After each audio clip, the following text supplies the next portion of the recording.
müasir fizioterapiyanı sizlərə daha əlçatan etmişik. Düşünürük ki, mümkün olmayan heç bir şey yoxdur.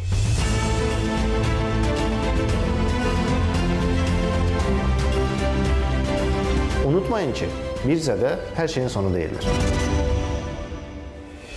Telefon nömrəsi 055 318 83 94. Ünvan Məlhəm Hospital. Harda qaldın? Yenə qolu qaçırtdı. Tez-tez sidiyə getmək istəyi, qasıqda ağrı və yanma prostatitin simptomları ola bilər. Tanış gəlir. Problemdən qaçmaq yox, onu həll etmək vaxtıdır. Vitaprost iltihabı və simptomların səbəblərini aradan qaldırmağa, prostata qanın mikrosirkulyasiyasını yaxşılaşdırmağa və təkrar halların azalmasına kömək edir. Vitaprost çünki effektivdir.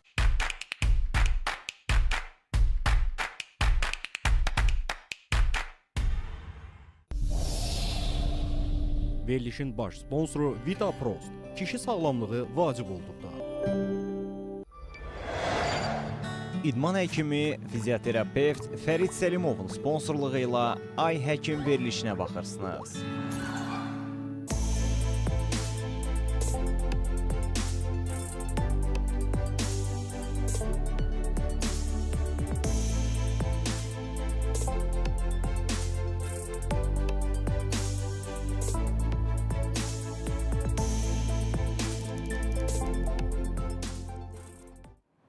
Salam, hər vaxtınız xeyir olsun əziz tamaşaçılar. CBC Sporta baxırsınız. Ay Həkim efirdədir. Studiyada Doktor Tutu Zeynalovadır. Bugün növbəti maraqlı qonağımla sizin qarşınızdayım. Bugün qadın sağlamlığından danışacağıq. Əslində Şəlalə xanım bir neçə veriliş öncə bizim verilişimizdə olub. Sonra biz elə oldu ki, iki böyük konferansda bərabər olduq, çıxış etdik və gördüm ki, Şəlalə xanımın fikirlərinə, onun biliklərinə daha çox ehtiyacımız var və bir verilişdə bütün bu mövzuları əhatə etmək mümkün deyil və buna görə də dedim ki, xahiş elədim ki, doktor, yenə gəlin, yenə bizim tamaşaçılarımıza məlumat verin. Çünki qadın sağlamlığı doğrudan da çox vacibdir və təəssüf hissi ilə qeyd etmək istəyirəm ki, bizim ölkədə qadınlar öz sağlamlıqlarına qarşı biraz biganədirlər, biraz yox, çox biganədirlər. Nə üçünsə hansısa bir brend çantanı, köynəyi almaq üçün, hətta bunu xaricdən sifariş etmək üçün vaxt da tapırıq, adam da tapırıq, amma ginekoloqa get deyəndə buna nə vaxtımız olmur, nə maddi vəsaitimiz olmur. Məncə sadəcə istəmirik və ya içimizdə bir qorxu var ki, gedərəm, nəsə çıxar.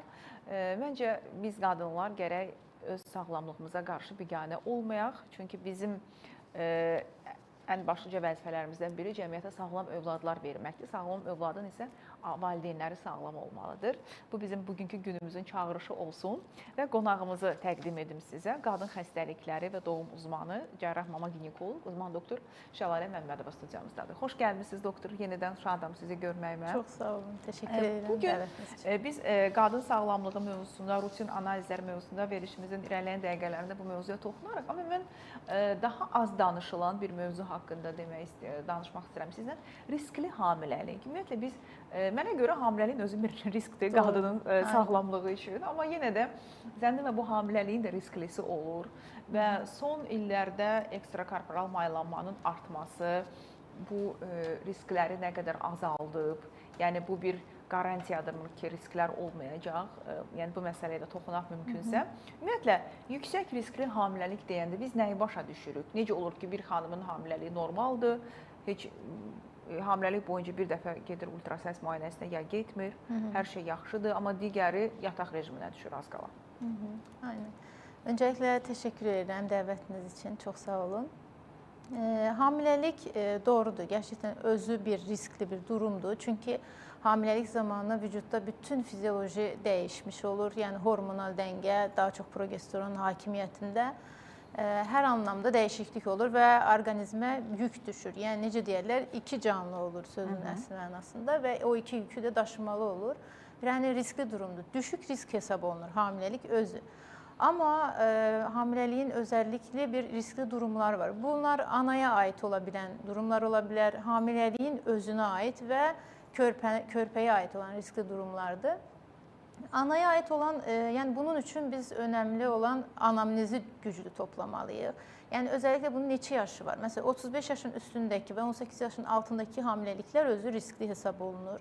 hamilənin yanaşı xəstəlikləri, öncədən olan diabeti, hipertansiyonu ya da quatrı, yəni hipotiroidisi və yaxud da otoimmün xəstəlikləri, böyrək, ürək xəstəlikləri və s. varmı? Öncədən hər hansı bir sezaryen keysəriyyə keçiribmi? Yəni bu özü də riskli durumdur.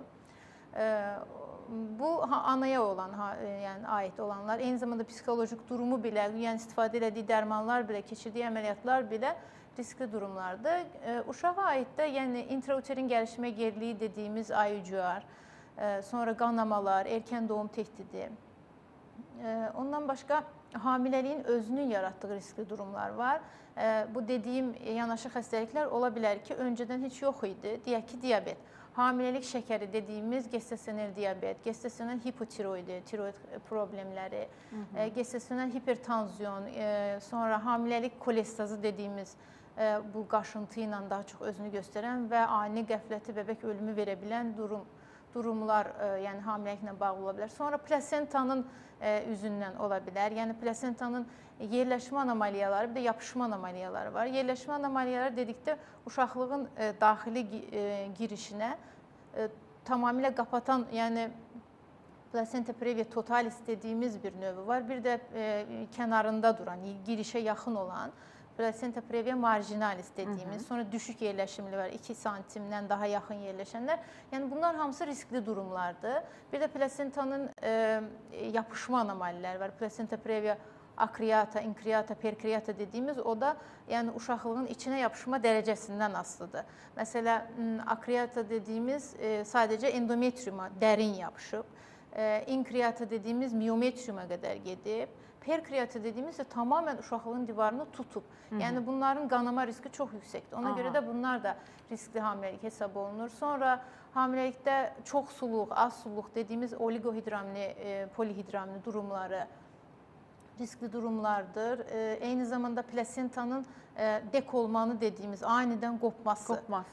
Bunlar hamısı riskli durumlar hesab olunur və ən qorxduğumuz və ən çox rastlandığımız hamiləlik zəhərlənməsi, preeklamsi dediyimiz təzyiqlə, ödemlə və sidikdə proteinin, yəni zülalın çıxması ilə və onun özünün növü də var. Yəni hafif preeklamsi yoxsa şiddətli preeklamsi mi? Yəni bütün bunlar hamısı riskli durumlar və s. Yəni saya biləcəyim çox şey var. Sonra RH faktor, yəni qadının qan qrupu mənfidir, yoldaşının müsbət, o özü də riskli durumdur. Sonra ikiz hamiləliklər, dediyim kimi keçirilmiş sezaryanlar, bunlar hər biri riskli durumlardır. Yəni hamiləliyin yüksək risk qrupuna doğru aparan. Aynen, qanamalar, düşüklər, təkrar abortlar, hər bir, yəni bunları anamnez toplayaraq detaylı xəstədən almaq çox önəmlidir. Biz nələrə diqqət yetirməliyik, yəni bu hamilələrdə və bu hamilələri necə təqib etməliyik? Hansı tövsiyələr olur belə hamilələrə? Normalda, normal sağlıqlı hamiləliklərdə ilk başdan, belə deyək də, hamiləlik özü 3 trimestrə bölünür. 1-ci 13-cü həftəyə qədər 1-ci trimestr, 14-cü 28-ci həftə 2-ci trimestr, sonrası 3-cü trimestr.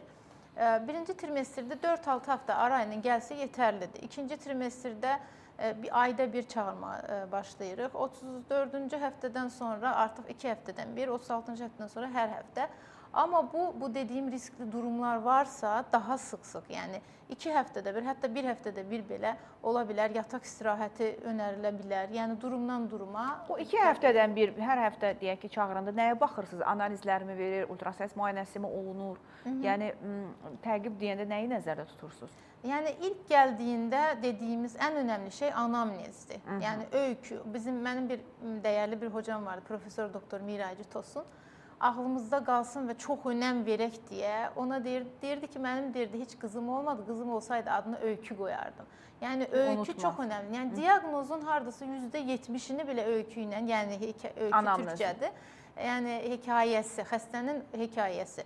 Yəni neçə yaşı var, öncədən düşükləri olubmu, ölü doğum olubmu, qanamaları olubmu, keysəriyyə ilə mi olub, sağlıqlı mı doğub, kilosu normal mı idi uşaqların, intrauterin gəlişmə geriliyi var idi mi, özünün hansı xəstəliklər var, bu da xəstəliklər öncədən var idi mi, yoxsa hamiləlikdən mi yarandı?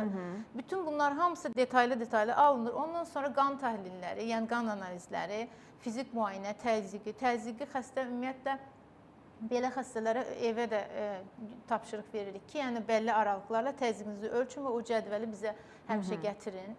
Yəni dediyim kimi fizik müayinə, qan analizləri, ultrason müayinəsi və onlara özəllikli yanaşmaq üçün NST, non-stress test dediyimiz hər gəldiyində NST ilə, əgər NST həftəsinə gəlibsə, 30-32-ci həftənin üstündədirsə, NST ilə takib edirik. Doppler müayinəsi ilə bəbəyə gedən qan axımı, diastolik akım kaybı, reverse akım kaybı dediyimiz durumlar var ki, onlar riskli durumlar. Diastolik akım kaybını yenə takib edə bilirik, amma reverse acil keysəriyyə indikasyonudur. Ona görə bunlar çox önəmli. Bir də biofizik profil dediyimiz bir daha yaxın takib var. 30 dəqiqə ərzində 5 parametrə ilə baxılır. Yəni 5 parametrə dediyim nədir? Hamilə uzanır, biz ultrasonda onu yarım saat içində takib edirik. Nələrə baxırıq? NST-ə bağlayırıq birinci. Əgər NST-si reaktivdirsə, normaldir, hər şey yerindədirsə, demək oradan ilk bir 2 puan qazanır, 2 bal. Sonra amnion sıvısının ölçüsü ən az 1 santim belə suyu varsa buradan da 2 puan qazanır. Yəni 1-2 santimin üstündə olmalıdır. Solunum dedim, yəni tənəffüsü, uşağın tənəffüsünün sayı. Yəni əgər 30 saniyə içində əgər yəni tənəffüsü bizim istədiyimiz dərəcədə tənəffüs sayısı varsa buradan da 2 puan qazanır. Sonra tonusu. Tonus da nə deməkdir? Bəbək ən az bir dəfə də olsun ekstansiyon fleksiyon yapmalıdır. Ultrason altında biz görməliyik ki, qolunu açdı, yığdı ya da ayağını açdı, yığdı. Bu tonusdur. Bir də sonuncu da hərəkət. Yenə də həmin bu 30 dəqiqə içində 3 dəfə ən az hərəkət eləməlidir. Burada illa açıb kapatması önəmli deyil. Hərəkət. 3 dənə ən az hərəkət olmalıdır. Sanki eşidirəm bizi izləyən tamaşaçılar deyir ki, 30 dəqiqə uzi eləmək ziyan deyil uşağa. 30 dəqiqə, illa ki 30 dəqiqə eləmirik. Məsələn, ola bilər ki, bu dediklərimi 5 dəqiqənin içində gördüm və yaxud da 10 dəqiqə içində gördüm. 30 dəqiqədən də çox gözləmirik. Yəni o zaman əgər doğrudan da hərəkət etmirsə, demək ki, bir həyəcan siqnalı var. Bir problem var. Çox vaxtda elə biz 10-15 dəqiqə içində hamısı olur və əgər məsələ dediyim kimi oradakı puan 8-10 puanın altındadırsa, 6 puan, 4 puandırsa, bunlar acil keysəriyyə göstərişdir. Niyə bunları deyirəm? Yəni bir var rutin kontrollər, yaxın takib, bir də var daha irəli takiblər. Bu dediklərin biri biofizik profildir. Sonra həmin NST-ə bağlanması, Doppler müayinəsidir və s. Şahilə xanım, siz biraz əvvəl dediniz ki, hamiləlik zəhərlənmələri ki, buna çox rast gəlinir və burada preeklamsiyanı qeyd etdiniz. Yadıma gəlir ki, biz tələbə vaxtı ginekologiya kafedrasındaydıq. 4-cü kurs idi, səhv etmirəmsə, 4-cü, 5-ci kurslar. Simaşqadaydıq keçmiş əvvəlki. Orada çünki riskli hamiləliklər orada olurdu. Və bizim dərsin ortasında bizim müəlliməmizə çağırdılar və bizi hamımız bərabər girdik əməliyyatxanaya. Orada deməli xəstə qıc olmayla idi. Təzyiqi 190 idi. İndiyə kimi yadımdadır o hadisə ki, necə onu bəli təcili şəkildə götürdülər əməliyyata, keysəriyyə əməliyyatı icra olundu. Şükür hər şey yaxşı oldu. Uşağı da xilas elədilər, ananı da xilas elədilər və eklamsiya sözü oradan, yəni o bir yüz eşitmək nəsə bir dəfə gör. Biz bir dəfə onu gördük və eklamsiya məsələsi bizim üçün artıq tam aydın idi. Bu eklamsiya deyəndə, məsəl üçün deyək ki, hamiləliyin 1-ci trimestrində, ilk 3 ayında qadında toksikoz əlamətləri varsa da, ürək bulanma daha çoxdursa, halsızlıq daha çoxdursa, bu eklamsiya olacağına dair bir xəbərçidirmi? Yoxsa bunlar tamam fərqli şeylərdir? Ola bilər ilk 3 ayı çox pis keçirsin, sonra çox rahat olsun. Və ya heç nə olmasın, 30 həftəsində preeklamsiya olsun. Necə olur bu? Yəni preeklamsiya genəldə eyni zəhərlənmədirmi bunlar? Preeklamsiya genəldə 20-ci həftənin üstündə yaranmağa başlayır. Səbəbi dəqiq bəlli deyil nədən yaranır. Genetik yatkınlıqdan tutmuş, yanaşı xəstəlikləri, obezite, doğru qidalanmama kimi bir çox faktorlar var ki, preeklamsiyasının yaranma səbəbi və ən böyük səbəblərindən biri də bir öncəki hamiləliyində preeklamsiya olmasıdır. Bu ehtimalı artırır. Eyni zamanda birinci hamiləlik olması da preeklamsiya riskini artırır. Amma hamiləliyin ilk 3 ayındakı bulantı, qusmalar çox da preeklamsiyadan xəbər vermir. Yəni normalda da 12-ci, 16-cı həftəyə qədər bulantılar ola bilər. Bəzən daha çox ola bilər. HEC dediyimiz hiperemezis gravidarum. Amma bu preeklamsiyanın tamamilə fərqli bir şeydir. Preeklamsiya 20-ci həftədən sonra daha çox rastlanan və dediyim kimi səbəbləri də bu risk faktorları ilə bərabər və genetik yatkınlıqla bərabər ola bilən bir şeydir. O xəstələri necə təqib edirik biz? Siz öncə simptomlarını deyin, sonra da təqibinə keçin mümkünsə. Bu xəstələr daha çox deməli bunun özü bir həfif hiperpreeklamsiya, bir də şiddətli preeklamsiya olaraq ayrılır. Bu nədir həfif preeklamsiya? Əgər təzyiq xəstədə 4 saat arayla ən az 2 dəfə ölçdükdən sonra 140-90-ın üstündədirsə, artıq preeklamsiya şübhəmiz var və protein uri dediyimiz sidikdə zülalın çıxması. Yəni 300-ün üzərində olması. Amma bu şərt deyil.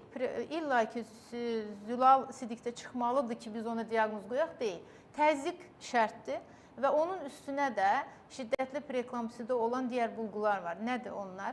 Şiddətli baş ağrıları, qarın ağrıları, görmə bulanıqlığı, plateletlərin düşməsi, yəni 100 minin altında trombositlərin olması, ALT, AST, qaraciyər funksiyon testlərinin 2 qatına çıxması, kreatinin yüksəlməsi, yəni bütün bu problemlər də ona ekli, hətta pulmonar emboli, pulmonar ödem daha doğrusu olması, bunların hər biri şiddətli preeklamsiya göstərişdir və artıq preeklamsiya diaqnozunu qoya bilirik bununla. Bəs hamiləlikdən öncə baş ağrıları qeyd etdiniz. Əgər xanımda şiddətli miqren olursa, bu ola bilərmi? Hamiləlikdə eklamsiya riskini artırsın, yoxsa olmaya da bilər? Ola bilər. Dediyim kimi yanaşı xəstəliklər ümumiyyətlə preeklamsiya riskini artırır. Provokator rolu oynayır. Olur. Yəni hər hansı bir yanaşı xəstəliyi varsa, o zaman hamiləlikdə... Ola bilər. Ona görə də mən hər zaman deyirəm ki, hamilə qalmadan öncə diş çürüyünüz dahil, hər şeyi detay, papsimir testi dahil. Yəni bəlkə də bizim bilmədiyimiz sizdə bir xərçəng yönlü bir lezyon var, hamiləliyə gələcək. Məsələn, papilloma ziyilləri var. Sonradan o papilloma ziyili olanlar məsələn normal doğum önərmirik, uşağa da bulaşa bilər deyə. Ona görə də mütləq hamilə qalmadan öncə yəni detaylı bir şəkildə araşdırılması və sağlam bir şəkildə girilməsi lazımdır hamiləliyə. Və siz verilişin əvvəlində yaşı qeyd etdiniz. Yaşın çox olması da artırırmı eklamsiya riskini? Bəli, tamamilə. Hətta ən başlarda durur. Yəni 35 yaşın üstündə olması preeklamsiya riskini də, genetik xəstəlik olma riskini də artırır. Hətta tüp bəbək, süni mayalanma da belə yaşın çox olması, ən önəmlisi yaşdır süni mayalanmada da. Məsələn, deyirlər AMH testi, AMH-ın düşükdüsə olmayacaq. AMH çox önəmli deyil, yaş qədər. Yəni. Əslində, baxın, bugün ginekologiyanın gəldiyi nöqtə, elmi araşdırma və dedikləri dönüb arxaya baxanda görürük ki, bizim elə o vaxtı nənələrimiz nə deyirdi? 30 yaşına kimi evlən yox, uşaqları dünyaya gətir, yığışdır. Yəni ki, birinci uşağı 25 yaşına kimi qalanların da 30 yaşına kimi nə qədər dünyaya övlad gətirəcəksən, gətir, sonra yığışdırın bu məsələni. Çünki bugün də biz nə deyirik? Yaş artdıqca risk artır. Yaş artdıqca bu problemin olma ehtimalı artır. Bəlkə doğrudan da bu doğru belədir. Onu mən sizə deyim, onun elmi izahını. Ümumiyyətlə vücud hər dəfə, hər ay ovulyasiya olanda ilk ovulyasiyasında ən keyfiyyətli hüceyrəni istifadə edir. İkinci ovulyasiyasında hər ay olur axı bu. İkinci ovulyasiyasında sonra bir alt keyfiyyətlisini və yəni bəlli bir yaşdan sonra bütün keyfiyyətli yumurta hüceyrələrini istifadə edir və sonraki yaşlara keyfiyyətsiz qalır və ona görə yaş çox olan qadınlarda genetik xəstəlik olma riski, ümumiyyətlə xəstəlik riski, yəni xəstəlikli uşaq doğurma riski. Bu nəyə bənzir? Daha sadə dildə mən izah edeyim icazənizlə ki, rayondan bizə yekə bir zəmbildə yumurta göndəriblər. Bunlar çoxdur. Bu artıq ilk sikl başlayanda xanımlarda olan saydır və biz hər gün biraz o yumurtalardan bişiririk və axırda qalır yumurtalar bişiririk. Bunları yemir. Artıq neçə aydır bu zəmbil bizdədir. Qıranda da boş kimi olur, görürsünüz. Yəni biraz da belə baxırsan ki, bəziləri xarab çıxır, bəziləri saf çıxır. Eyni də hər ay qadın menstruasiya gördükdə o zəmbildən yumurtalar azalır. Və sona ən keyfiyyətsiz olanları qalır və xarab olur. Ona görə yaş çox önəmlidir. Yəni doğurganlıqda, ümumiyyətlə sonsuzluq problemində birinci yerdə yaş durur.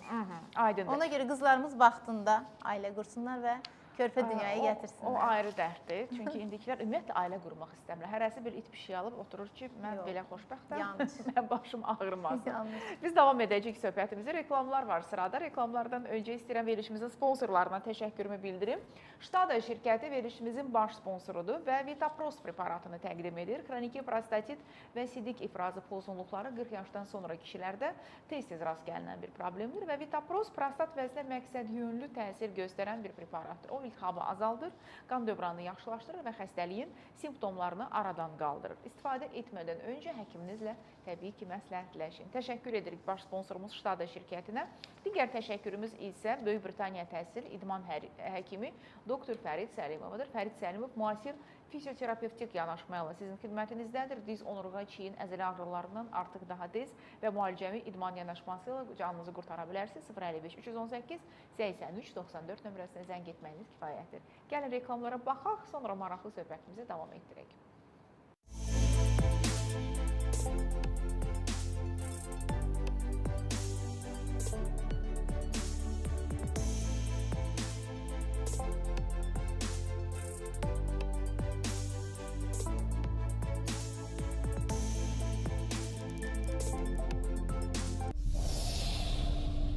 Verilişin baş sponsoru Vitaprost. Kişi sağlamlığı vacib olduqda.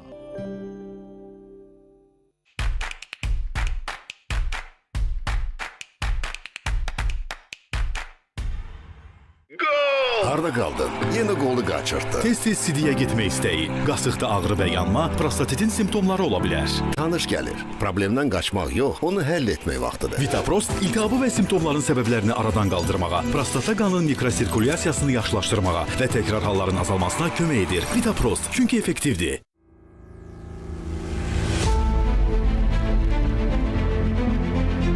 Mən idman həkimi.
Ay Həkim davam edir dostlar. CBC Sporta baxırsınız. Studiyada doktor Tutu Zeynalovadır. Bugünkü qonağımız uzman cərrah mama ginekoloq doktor Şəlalə Məmmədovadır və biz riskli hamiləliklərdən danışırıq.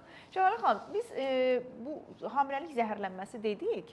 Ümumiyyətlə bu zəhərlənmə deyəndə biraz belə çaşqınlıq yaranır ki, nə ilə zəhərləndi, kim zəhərləndi, ana zəhərləndi, uşaq zəhərləndi. Doğrudan mı zəhər var orada? Bəli, nə zəhərlədi onları?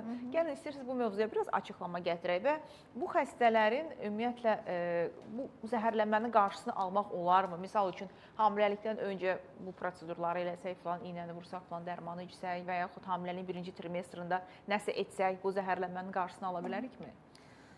Yox, əslində məcazi mənada da heç bir zəhərlənmə, heç bir toksin və zəhər yoxdur. Niyə xalq arasında belə deyilib? Çünki anidən başlayır. Hamiləliyin təxminən 20-ci həftəsindən sonra anidən başlayır və xəstədə qarın ağrıları, bu görmə bulanıqlığı və ürək bulanma ilə özünü apara bilər. Ona görə də o vaxtın elə hamiləlik zəhərlənməsi deyiblər. Əslində baş verənlər onlar deyil, amma dediyim kimi zəhərlənmə deyil. Qarşısını, preeklampsinin qarşısını alma konkret bir bunu eləsən artıq olmaz deyə bir şey yoxdur. Sadəcə olaraq aspirin, düşük doz aspirin istifadəsi yazılar olaraq məsləhət görülür. Bu da çox önəmlidir həftəsi, 12-ci həftədən sonra başlamaq və doğumdan bir həftə qabaq, bir həftə qala kəsmək lazımdır. Yəni bu profilaktik olaraq mı bəli, olunur? Bu profilaktik olaraq. Yəni çox qarşılaşılmışdır ki, doğrudan da bunu eləyəndə həm təzyiq stabil olmağa başlayır və həm də qan dövranı düzəni yaxşılaşır. Ona görə profilaktik düşük doz aspirin. Amma dediyim kimi həftə çox önəmlidir. Bəzən baxıram ki, öz başına yox yəqin ki, həkim təyinatında. Həkim təyinatında. Yox, bəzən baxıram ki, bəzi həkim reseptlərində belə 30-cu həftədə başlanıb. Yəni 12-də başlamaq çox önəmlidir. Yəni doğrudan da qarşısını alması üçün. Ondan başqa obezite, çox düşük kilolu olmaq, ona görə deyirəm hamiləlikdən öncə hər zaman bunları düzənə salıb sonra hamilə qalmaq lazımdır və yanaşı xəstəlikləri vaxtında müalicə olunmaz. Bunlar hamısı preeklampsinin profilaktikası hesab olunur və yaxın ginekoloq takibində olmalıdır bunlar. Əgər bir də bir öncəki preeklampsi hekayəsi varsa, mütləq bu burada ola bilər. Yəni olma şansı daha yüksəkdir. Daha yaxın takib olunmalıdır və həkimə xəbər verməlidir ki, öncəki hamiləliyin preeklampsi olmuşdur.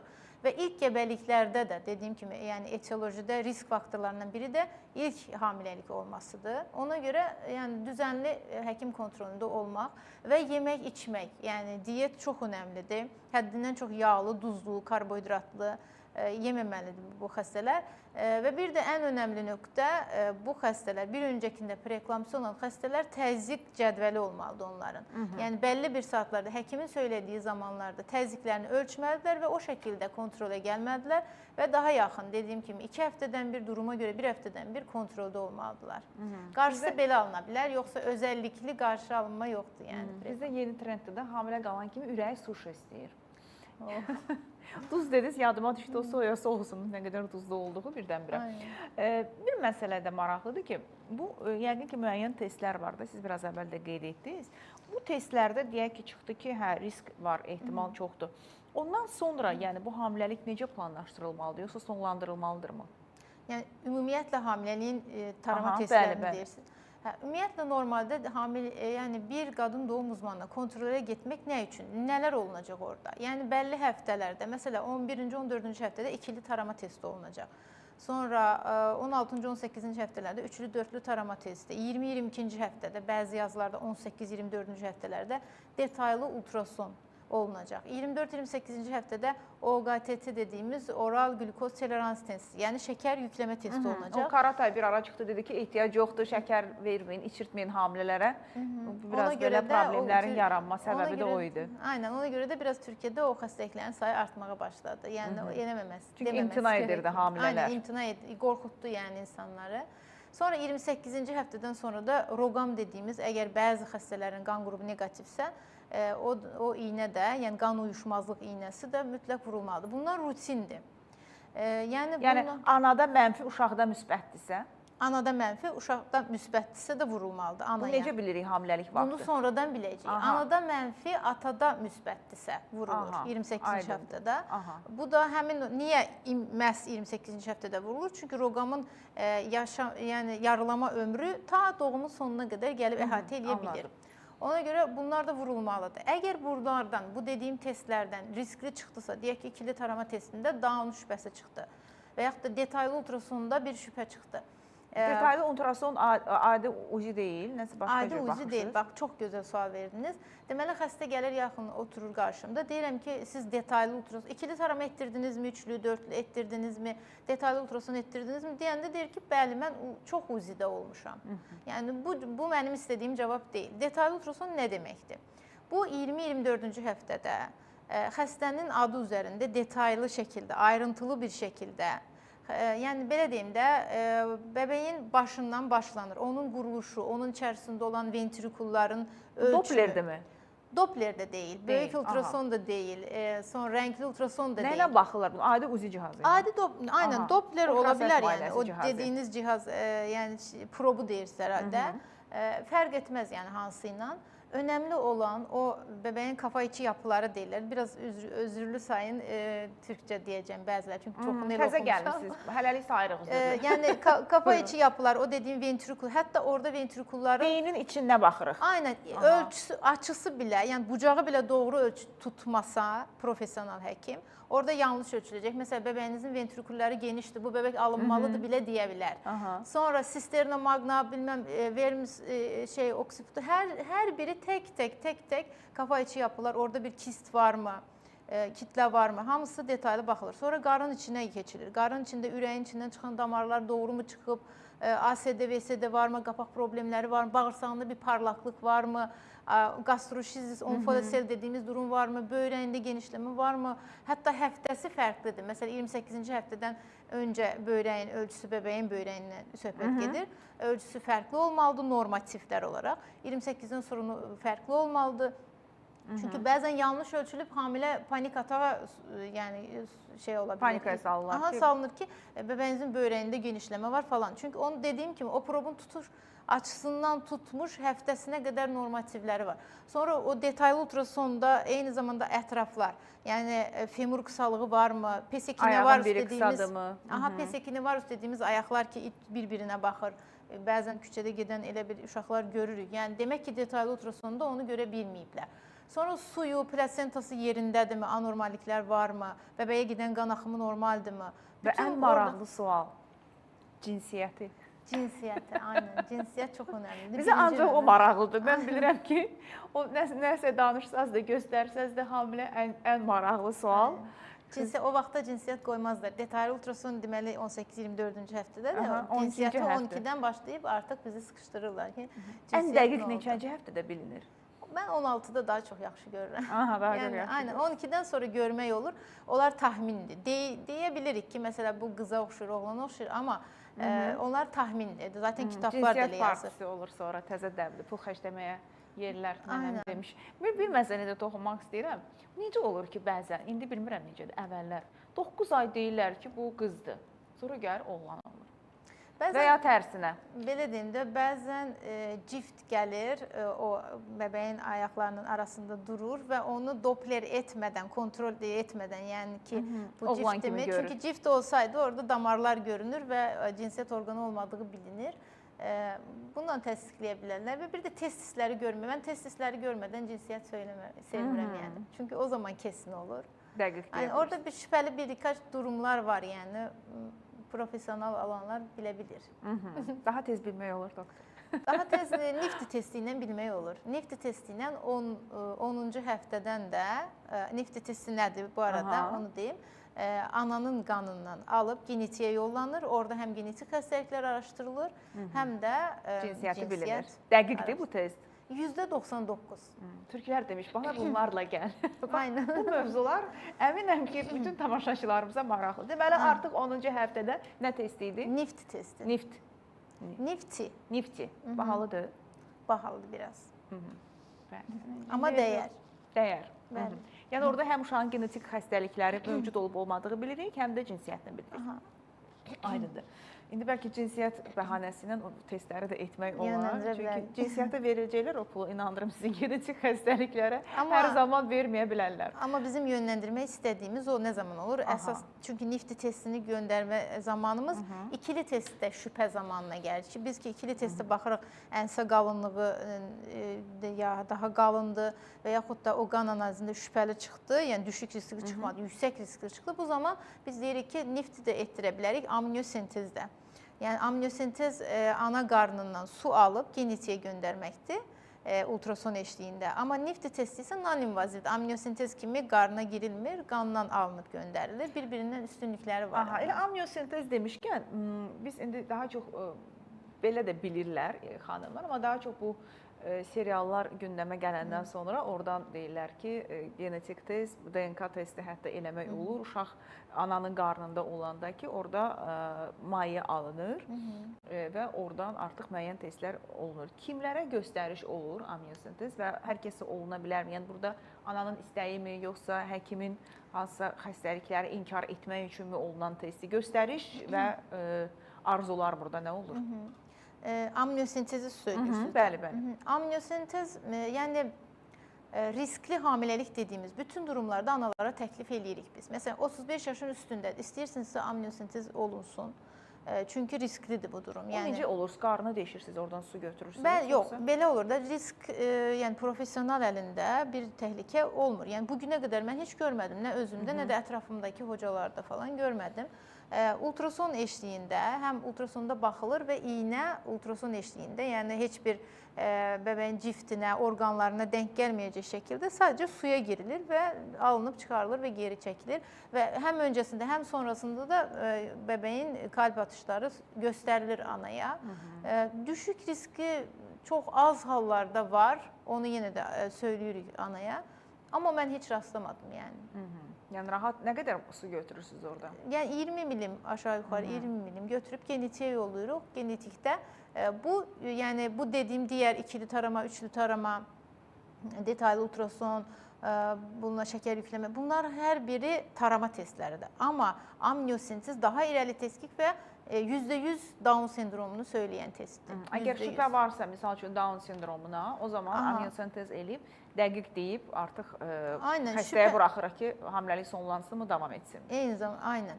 Yəni, bax o detallı ultrasonda dediyim kimi, yəni, əgər görürəmsə bağırsaqlarında parlaqlıq var, bəbəyin ürəyində parlaqlıq var, ASD, VSD şübhəsi görürəm. Bunlar hamısı genetik xəstəlik işarətləridir.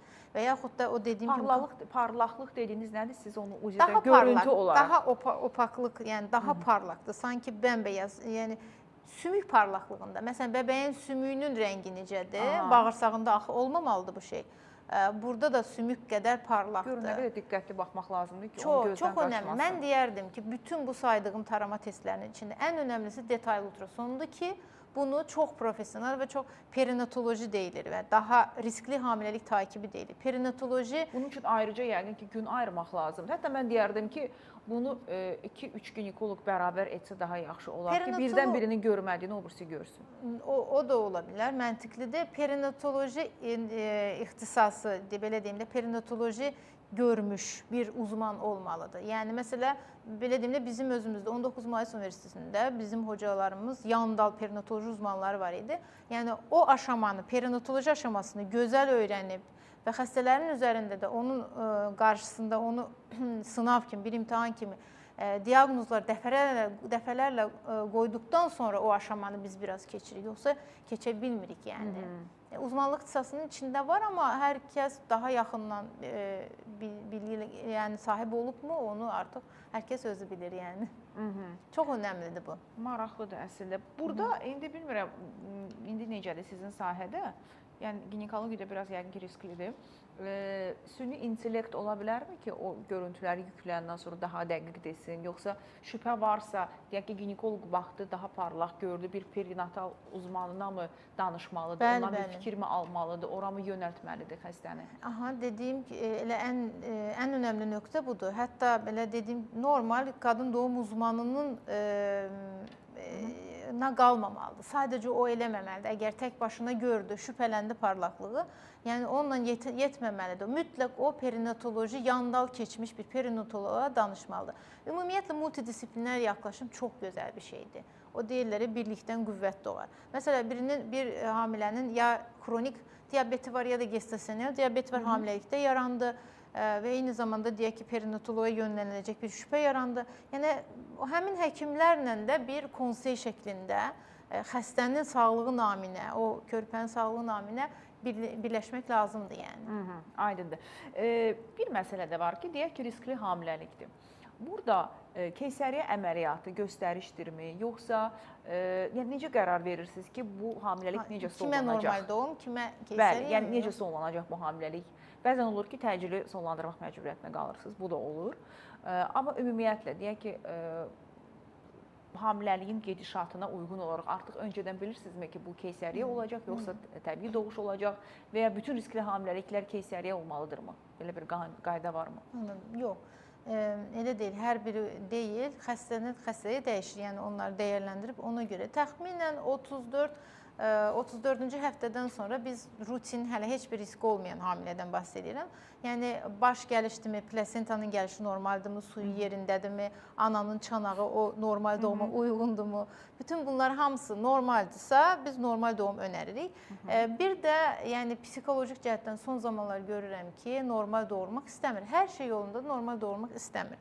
Qorxu var. Bunları da zorla normal doğurtmaq da doğru deyil. Mən doğru bulmuram. Yəni, qorxursa?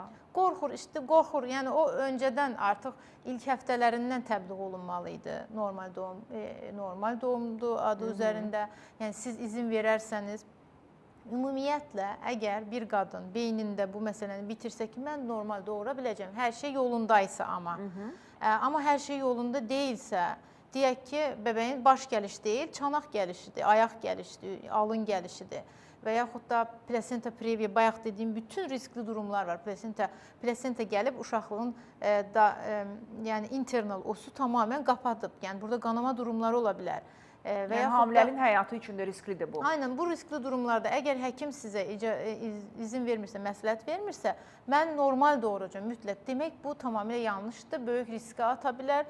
Yəni, bəlkə də bir şəkildə bebək doğula bilər, amma sonradan travmatik, nörolojik qüsurlarla ana özü də travma yaşaya bilər. Həm psixolojik, həm də organik olaraq, vajində.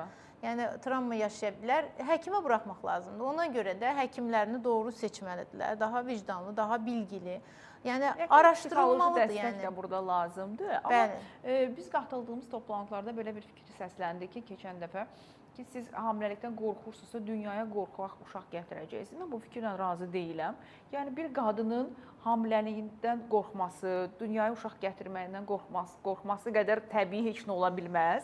Çünki onsuz hormonal fon dəyişir, daha həssas oluruq, daha qayğılı oluruq ki, görəsən necə gedəcək, uşaq sağlam olacaqmı, bir problem olacaqmı, doğuş necə keçəcək, bəlkə keysəriyyə olun. Fikir hamımızın ağlımızdan keçir. Yəni, hamiləlikdən və doğuşdan qorxmaq qədər təbii heç nə yoxdur məncə. Bir də mən qınamıram insanları. Niyə?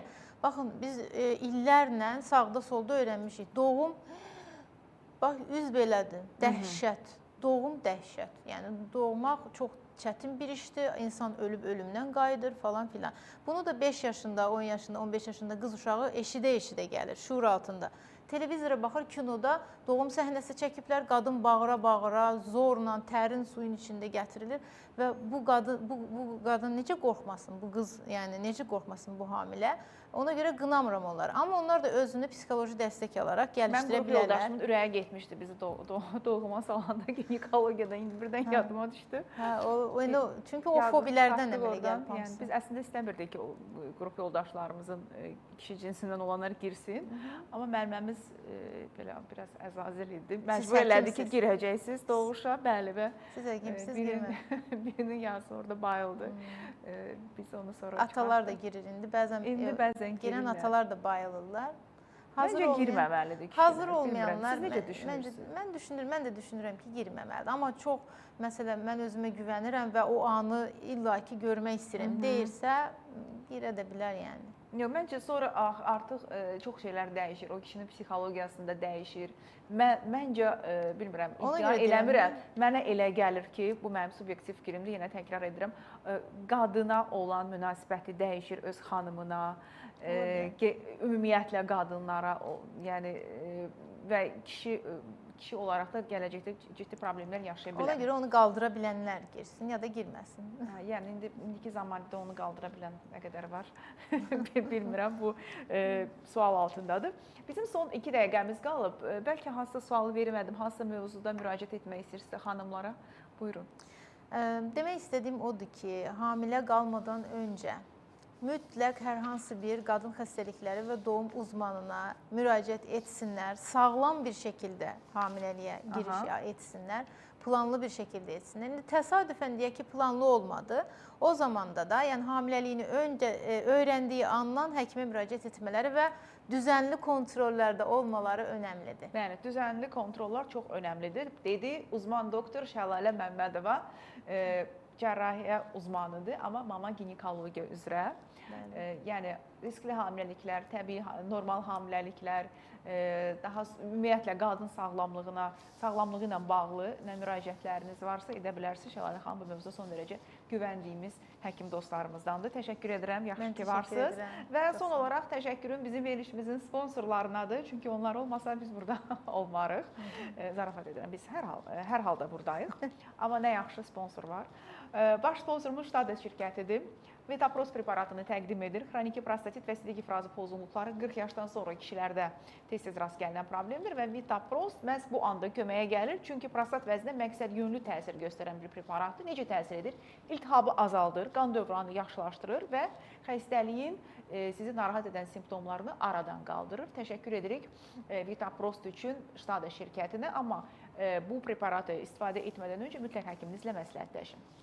İkinci sponsorumuz Böyük Britaniya Təhsil İdman həkimi Dr. Fərid Səlimovdur. Fərid Səlimov fizioterapevtik yanaşmayla xidmətinizdədir. Diz, onurğa, çiyin, əzələ ağrılardan artıq daha tez və müalicəvi idmanla canınızı qurtara bilərsiniz. 055 318 83 94 nömrəsinə zəng etməyiniz kifayətdir. Bugünlük bu qədər. Özünüzə yaxşı baxın. Sağlamlığınızı sağlam ikən qoruyun. Hələlik.